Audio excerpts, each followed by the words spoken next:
જય શ્રી કૃષ્ણ. પૂર્ણ પુરુષોત્તમ માસમાં બીજા દિવસે મહર્ષિ વેદવ્યાસજી રચિત બૃહદ નારદીય પુરાણોક્ત શ્રી પુરુષોત્તમ મહાત્મામાં બીજા અધ્યાયની કથા આપણે સાંભળીએ. સંપૂર્ણ મહાત્મામાં સૂત અને સૌનક ઋષિઓનો સંવાદ છે.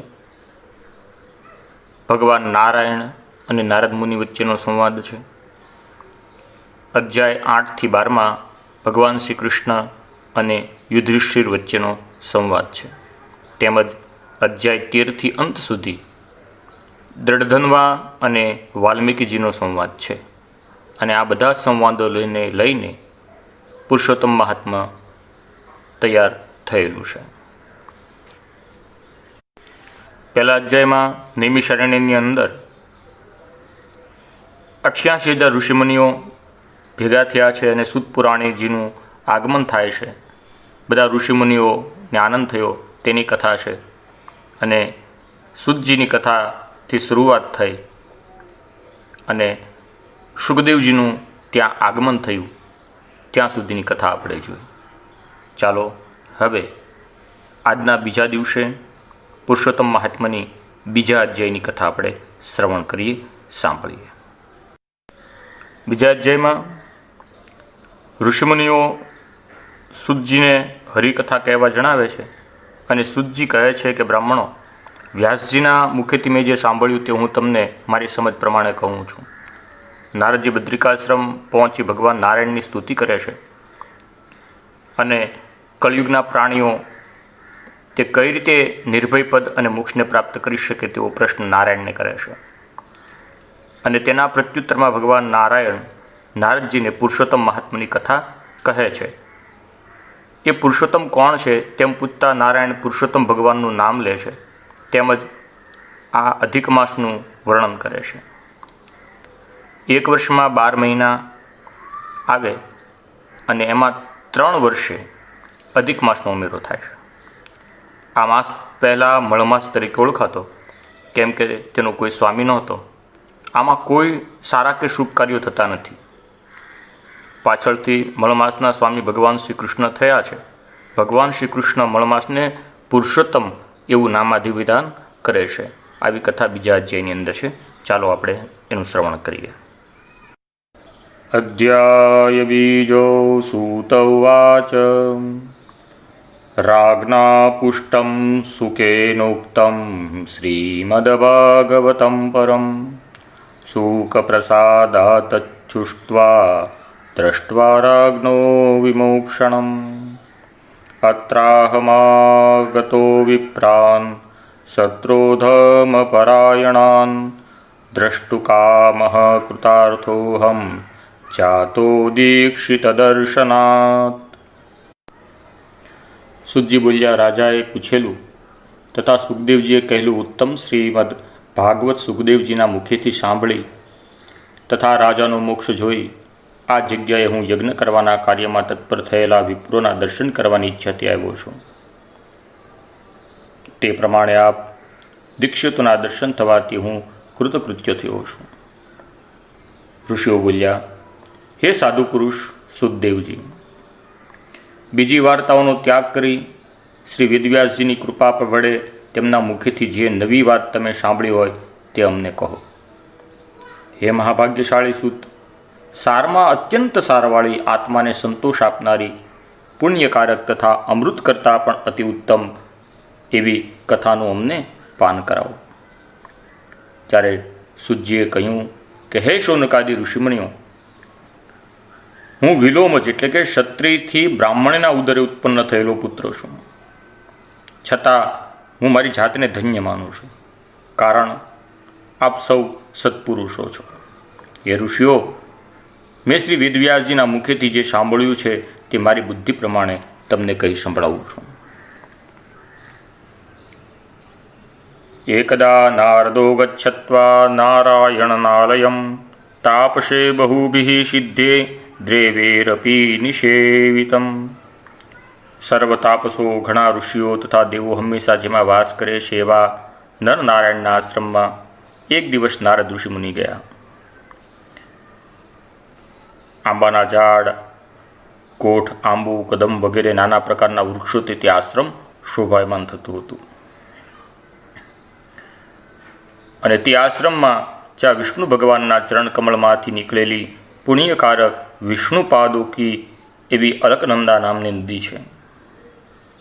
તે ઠેકાણે બિરાજતા નરનારાયણ ભગવાનના સમીપમાં જઈ નારદજીએ તે દેવને નમસ્કાર કર્યા. પોતાના અંતઃકરણની વૃત્તિઓ જેણે પરબ્રહ્મમાં લીન કરેલી છે, જેણે પોતાની ઇન્દ્રિયો તથા કામ, ક્રોધ, લોભ, મોહ, મદ તથા માત્સર્યરૂપી 6 શત્રુઓને જીતેલા છે, જેનું તેજ અતિકાંતિથી ચારે બાજુ ફેલાયેલું છે, જે દેવોના દેવ છે એવા તે તપસ્વી નરનારાયણ ભગવાનને સાષ્ટાંગ નમસ્કાર કરી હાથ જોડી નારદજી તે વિભુની સ્તુતિ કરવા લાગ્યા. નારદજી સુંદર સ્તુતિ કરે છે. નારદુવાચ દેવદેવ જગન્નાથ કૃપા કૃપા રસપતે સત્યવ્રત સ્ત્રી સત્યોષિ સત્યાત્મા સત્ય સંભવ સત્યયોને નમસ્તેસ્તુ ત્વામહં શરણં ગતઃ તપસ્તેખિલેક્ષિચ્છાર્થે મયા સ્થાપનાય ચ અન્યસ્તેવ કૃતાત્પાત્કલો મજ્જતિ મેદની તથૈવ પુણ્યાતરતિ પુણ્યપાપી જનાવૃતા. નારદજી બોલ્યા છે, હે દેવોના દેવ જગન્નાથ, હે કૃપાસાગર, હે સત્યપતે, હે સત્યવ્રત, આપ ભૂત ભવિષ્ય અને વર્તમાન એ 3 કાળમાં સત્ય રૂપે છો. તેથી જ્ઞાની પુરુષો આપને સત્યાત્મા કહે છે અને સત્યની ઉત્પત્તિ આપથી જ થયેલી માને છે. હે સત્યયોને, આપને હું નમસ્કાર કરું છું. આપને શરણે હું આવ્યો છું. આપનું તપ સર્વ લોકોના શિક્ષણ તથા ધર્મ માર્ગની મર્યાદાનું સ્થાપન કરવા માટે છે. જો આપ આવું તપ ન કરો તો પાપી તથા પુણ્યવાન જન સમુદાયથી ભરેલી સૃષ્ટિ આ કલયુગમાં કેવલ પાપથી ડૂબી જાય, તેવી રીતે કેવળ પુણ્યથી તરી જાય. પૂર્વેકૃત આદિ યુગોમાં એવી એક વ્યવસ્થા હતી કે ઘરના એક માણસે કરેલા પાપ પુણ્યનું ફળ તેના સંબંધી બધાને મળતું.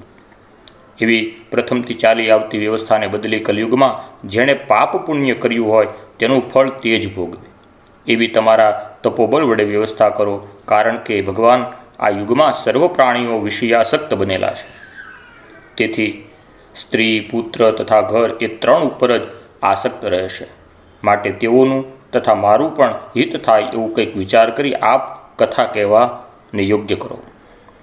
આપના મુખારવિંદમાંથી કંઈ પણ સાંભળવાની ઈચ્છા કરી હું સત્યલોકમાંથી આ બ્રહ્મલોકમાં આવેલો છું.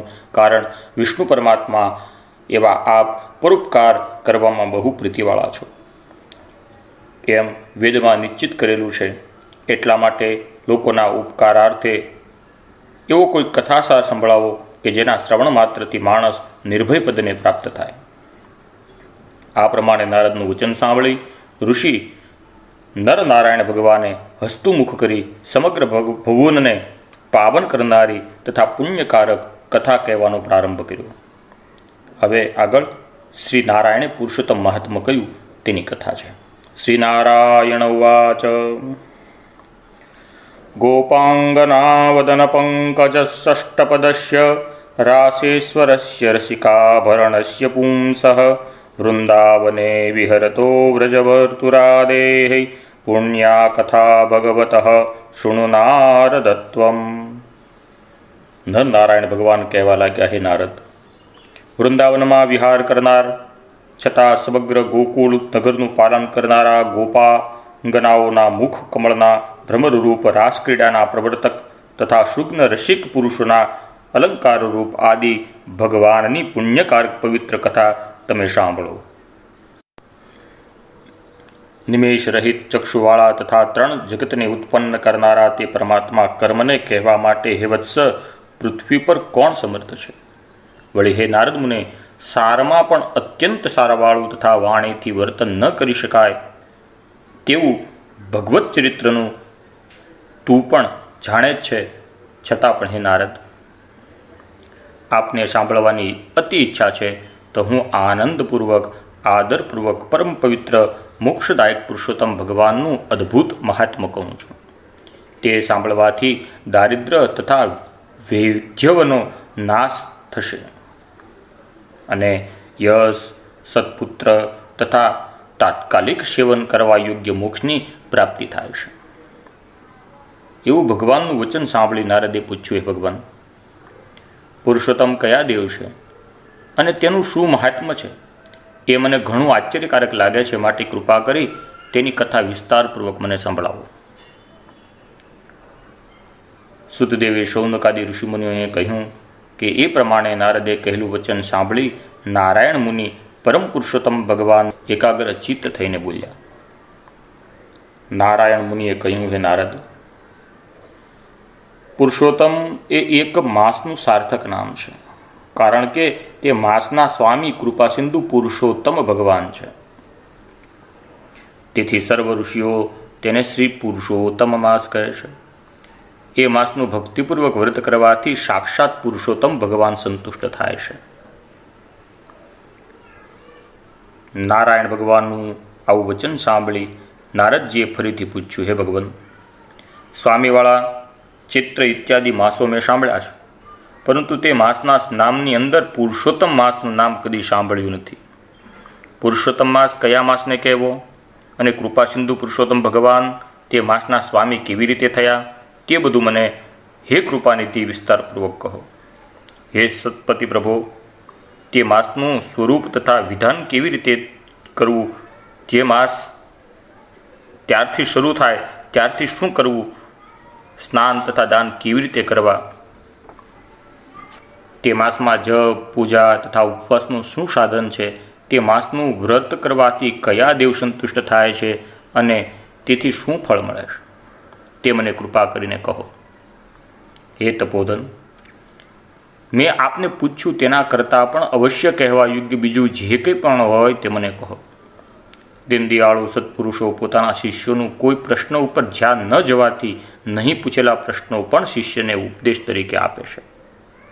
હે ભગવાન, આ પૃથ્વી પર કેટલાક દારિદ્ર્યથી પીડિત, કેટલાક નિત્ય રોગી, કેટલાક પુત્રની ઈચ્છાવાળા, કેટલાક જડ, કેટલાક મૂંગા, કેટલાક દંભી, કેટલાક વિદ્યાહીન, કેટલાક મલિન વસ્ત્રવાળા, કેટલાક નાસ્તિક, કેટલાક લંપટ, આશાઓ પૂરી નહીં થવાથી દુઃખી થયેલા, તૂટેલ સંકલ્પવાળા, ક્ષીણબળવાળા, રૂપરહિત, રોગી, કોઢિયા, ઓછા અંગવાળા, લુલા લંગડા તથા કેટલાક નેત્રહીન, આંધળા, પિતા તથા માતાના વિયોગથી દુઃખી થનારા, કેટલાક શોક તથા દુઃખ આદિથી દુર્બલ શરીરવાળા તથા કેટલાક પોતાની પ્રિય વસ્તુથી રહિત, એવી રીતે બીજા ઘણા બધા દુઃખવાળા જીવો થયા છે.